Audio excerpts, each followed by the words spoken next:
മലപ്പുറം കൂരിയാട് നിർമ്മാണത്തിലിരിക്കുന്ന 6 വരി ദേശീയപാത തകർന്നതിനാൽ റോഡ് തുറന്നു നൽകുന്നത് വൈകും. മെയ് 31-നാണ് പാത തുറന്നു നൽകാൻ നിശ്ചയിച്ചിരുന്നത്. മഴ കനക്കുന്നതോടെ ദേശീയപാതയുടെ സമീപത്ത് താമസിക്കുന്നവരും ആശങ്കയിലാണ്. സ്വാലിഹ് ചേരുന്നു. സ്വാലിഹ്, നമ്മുടെ സംസ്ഥാനത്തെ മഴയെക്കുറിച്ചൊരു ധാരണയില്ലാത്ത ഒരു നിർമ്മാണം ദേശീയപാതയുടെ കാര്യത്തിൽ ഉണ്ടായി, വീഴ്ച സംഭവിച്ചുവെന്ന് KNR കൺസ്ട്രക്ഷൻ പറഞ്ഞു, നിതിൻ ഗഡ്കരി പറയുന്നു, ദേശീയപാത അതോറിറ്റി പറയുന്നു.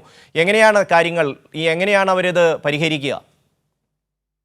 ഷമ്മി, വിദഗ്ധ സമിതിയുടെ റിപ്പോർട്ടിന്റെ അടിസ്ഥാനത്തിലായിരിക്കും പുനർനിർമ്മാണ പ്രവൃത്തികൾ നടത്തുക. ഈ മണ്ണിന്റെയും ഭൂപ്രദേശത്തിന്റെയും സവിശേഷതകൾ പഠിക്കാൻ വിദഗ്ധ സമിതിയെ ചുമതലപ്പെടുത്തിയിട്ടുണ്ട്. ഈ വയൽ പ്രദേശത്ത് ചെളിമണ്ണിൽ 12 മീറ്ററോളം എംബാങ്ക്മെന്റ് കെട്ടിപ്പൊക്കിയതാണ് അടിത്തറക്ക് ഭാരം താങ്ങാനാവാതെ തകർന്നു വീഴാനുണ്ടായ കാരണമെന്നാണ് വിലയിരുത്തുന്നത്. പുനർനിർമ്മാണം നടത്തുമ്പോൾ ഘടനാപരമായ മാറ്റം വേണ്ടിവരുമെന്ന് നാഷണൽ ഹൈവേ അതോറിറ്റി വ്യക്തമാക്കിയിട്ടുണ്ട്. അതേസമയം വയറ്റ് നിർമ്മിക്കേണ്ട ആവശ്യം വരില്ലെന്നാണ് പ്രാഥമിക വിലയിരുത്തൽ. ഈ 4 റീച്ചുകളുടെയും ദേശീയപാത 66-ലെ 4 റീച്ചുകളുടെയും കമ്മീഷനിങ് അനിശ്ചിതമായി നീളുമെന്ന ഒരാശങ്ക ഇപ്പോൾ നിലവിലുണ്ട്. ഗതാഗതത്തിന് താൽക്കാലികമായി സർവീസ് റോഡുകൾ അറ്റകുറ്റപ്പണി നടത്തി തുറന്നു കൊടുത്തേക്കും. പുതിയ പാതയുടെ മുഴുവൻ ഭാഗത്തെയും സുരക്ഷ ഉറപ്പുവരുത്തുന്നതിനുള്ള നിർദ്ദേശമാണ് വിദഗ്ധ സമിതിയിൽ നിന്ന് ഇപ്പോൾ നാഷണൽ ഹൈവേ അതോറിറ്റി ആവശ്യപ്പെട്ടിട്ടുള്ളത്. ഷമി, തീർച്ചയായും ഇതുമായി ബന്ധപ്പെട്ട് ഇപ്പോൾ ഇവരെ ഡീബാർ ചെയ്തിട്ടുണ്ട് അവര്. പക്ഷേ ഇതിൻ്റെ വീണ്ടും ഇത് പുനർനിർമ്മിക്കാനുള്ള ചുമതല ഈ ഡീബാർ ചെയ്യപ്പെട്ട കൺസ്ട്രക്ഷൻ ഏജൻസിക്ക് തന്നെയല്ലേ? അതെ, തീർച്ചയായും ഈ കമ്പനിക്ക് തന്നെയാണ് അതിന്റെ മേൽനോട്ടവും അതിന്റെ ചെലവും വഹിക്കേണ്ടത്. KNR കൺസ്ട്രക്ഷൻ കമ്പനിയാണ്. അതുകൊണ്ട് തന്നെ ഈ നാഷണൽ ഹൈവേ അതോറിറ്റി നൽകുന്ന മാനദണ്ഡങ്ങൾ അനുസരിച്ച്, അവർ പറയുന്നത് അനുസരിച്ച് ഇത് നിർമ്മാണം പൂർത്തിയാക്കും, പുനർനവീകരണം പൂർത്തിയാക്കുമെന്ന് ഈ കൺസ്ട്രക്ഷൻസ് കമ്പനി KNR അറിയിച്ചിട്ടുണ്ട്. ഈ കരിമ്പട്ടികയിൽ ഉൾപ്പെടുത്തിയെങ്കിൽ പോലും നിലവിലെ ഈ 2 റീച്ചുകളുടെ നിർമ്മാണത്തിൽ വന്ന പാകപ്പിഴകൾ അത് പരിഹരിക്കേണ്ട ചുമതല ഈ കമ്പനിക്കാണെന്ന് കോടതിയും നിർദ്ദേശിച്ചിട്ടുണ്ട്.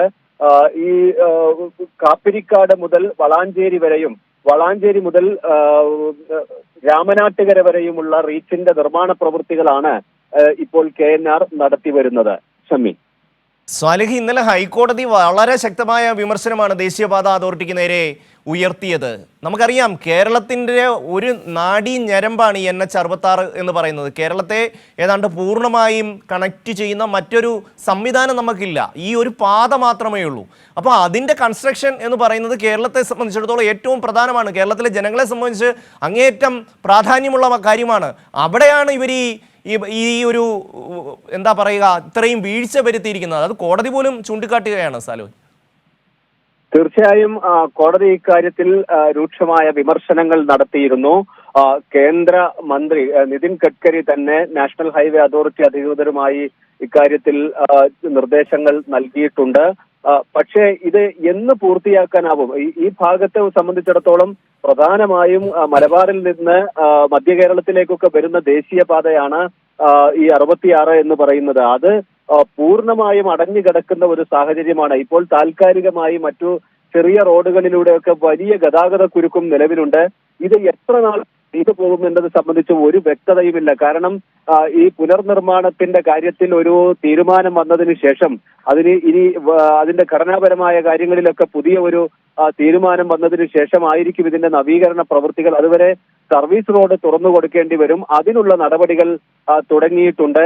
ഈ KNR എന്ന കൺസ്ട്രക്ഷൻ കമ്പനിക്കെതിരെ വലിയ വീഴ്ചയുണ്ടായതായി നാഷണൽ ഹൈവേ അതോറിറ്റി തന്നെ സ്ഥിരീകരിക്കുന്നു. ഒപ്പം അതിന് ചുമതലപ്പെടുത്തിയ വിദഗ്ധ സമിതി രാജ്യത്തെ തന്നെ ഏറ്റവും പ്രമുഖരായ ജിയോ ടെക്നിക്കൽ മേഖലയിലെ പ്രമുഖരാണ് ഇത് അന്വേഷിച്ചത്, ഇതിന് പഠനം നടത്തുന്നത്.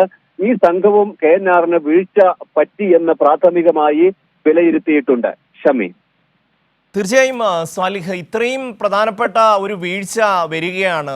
KNRനെ പോലെ ഒരു കമ്പനി ഇത്രയും വലിയൊരു വീഴ്ച കേരളം പോലൊരു സംസ്ഥാനത്ത്, നമുക്ക് മറ്റ് സംസ്ഥാനങ്ങളിലൊക്കെ ഉള്ള സാഹചര്യങ്ങളിൽ നിന്ന് വ്യത്യസ്തമാണ് നമ്മുടെ സംസ്ഥാനത്തെ അവസ്ഥ. കാരണം കേരളത്തെ പൂർണ്ണമായും കണക്ട് ചെയ്യുന്ന ഒറ്റ റോഡേ ഉള്ളൂ, അതാണ് NH66.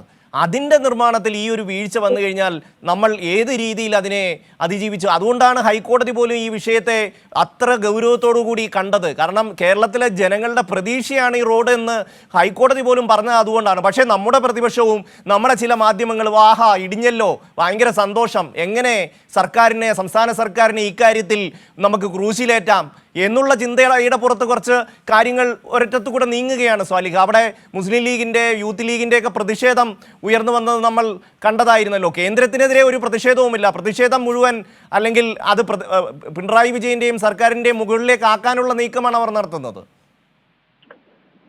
ഷമ്മി, അങ്ങനെ വലിയ പ്രതിഷേധം ഒരു ഭാഗത്ത് സമൂഹ മാധ്യമങ്ങളിലൊക്കെ ഉണ്ടെങ്കിലും യൂത്ത് ലീഗ് ഒക്കെ പ്രതിഷേധിച്ചത് നാഷണൽ ഹൈവേ അതോറിറ്റിയുടെ ഓഫീസിലേക്കായിരുന്നു. അതുപോലെ ഇ.ടി. മുഹമ്മദ് ബഷീർ നിതിൻ ഗഡ്കരിയെ നേരിട്ട് കണ്ട് ഇത് പുനർനിർമ്മാണം വേഗത്തിൽ നടത്തണമെന്ന ആവശ്യം ഉന്നയിച്ചിട്ടുണ്ട്. UDF-ലെ ഒരു പ്രബല കക്ഷിയായിട്ടും മുസ്ലിം ലീഗ് ഇക്കാര്യത്തിൽ എടുത്ത നിലപാട് കേന്ദ്ര സർക്കാരിന്, ഇതിന്റെ ചുമതലയുള്ള നാഷണൽ ഹൈവേ അതോറിറ്റിയെ ഒക്കെ രൂക്ഷമായി വിമർശിച്ചുകൊണ്ട് തന്നെയാണ്. അതിന്റെ പ്രധാന കാരണം ഇതിന്റെ നിർമ്മാണ ഘട്ടത്തിൽ ഈ പാത കടന്നു പോകുന്ന സ്ഥലത്ത് പി.കെ. കുഞ്ഞാലിക്കുട്ടിയുടെയും ഇ.ടി. മുഹമ്മദ് ബഷീറിന്റെയും ഒക്കെ മണ്ഡലത്തിലൂടെ കടന്നു പോകുന്ന ഈ പാതയുടെ നിർമ്മാണ സമയത്ത് ആശങ്കകൾ അറിയിച്ചിരുന്നു. അതൊന്നും ഈ നാഷണൽ ഹൈവേ അതോറിറ്റി മുഖവിലക്കെടുത്തിരുന്നില്ല. അതുകൊണ്ടുകൂടിയാണ് ഇപ്പോൾ മുസ്ലിം ലീഗ് ഇക്കാര്യത്തിൽ ഇങ്ങനെ ഒരു നിലപാട് സ്വീകരിച്ച് മുന്നോട്ട് പോകുന്നത്. ഷമ്മി, തീർച്ചയായും പ്രതിപക്ഷ കക്ഷികളടക്കം യാഥാർത്ഥ്യം തിരിച്ചറിയും. കേരളത്തിൻ്റെ ഹൈവേ വികസനത്തിൽ കൃത്യമായ പങ്ക് LDF സർക്കാർ നിർവഹിച്ചിട്ടുണ്ട്. അതിൻ്റെ പേരിൽ LDF സർക്കാരിനെ ക്രൂശിക്കാനുള്ള വലിയ ശ്രമങ്ങൾ നടക്കുന്നുണ്ട്. പക്ഷേ ഹൈക്കോടതി അടക്കം ഇന്നലെ ഈ വിഷയത്തിൽ കൃത്യമായ മാർഗനിർദ്ദേശം നൽകി. ഹൈവേ അതോറിറ്റിക്ക് വലിയ വീഴ്ച ഇക്കാര്യത്തിൽ ഉണ്ടായിട്ടുണ്ട് എന്ന് കോടതിയടക്കം ചൂണ്ടിക്കാണിക്കുകയാണ്. സ്വാലിഹാണ് വിശദാംശങ്ങൾ നൽകിയത്.